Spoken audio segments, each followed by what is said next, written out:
Not many people here ever met the homeless man they were sending to heaven, except for Drew Sullivan, who wanted to see his friend sent off in a dignified way.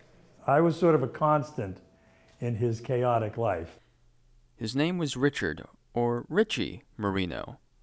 His life was a constant battle with substance abuse. He always told me that some of his regrets were that when he got into drugs, he disappointed his grandfather. His grandparents passed away, leaving Richie with no family as he lived on the streets. The 42-year-old was on his way to a sober house when his heart finally gave out. It seems so unfair that a young person, really trying to make that turnaround would have such an unfortunate medical event happen so quickly.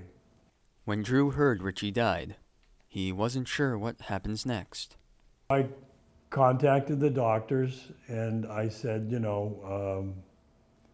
what are you going to do with his remains?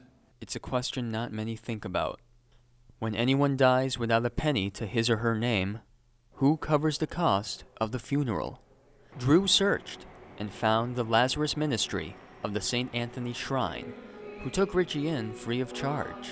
We will accept homeless people, those who have been abandoned by their families and have absolutely no next of kin and no way to facilitate a proper and dignified burial. I just felt that was a miracle, that it all kind of happened in that way for him, that he was even taken care of at the end.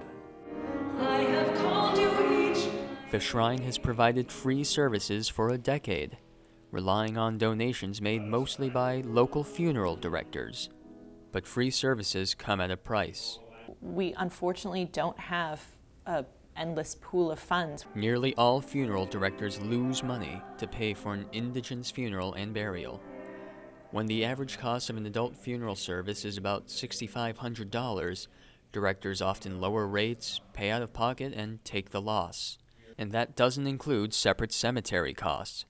But most of the time I crack, and you work for nothing pretty much. Here in this quaint little home in Quincy is the Leiden Chapel for Funerals. Director Michelle Leiden charges $1,600 for a direct cremation, which is often the only economical option left for moneyless families. But these people have to be taken care of. Who's going to do it?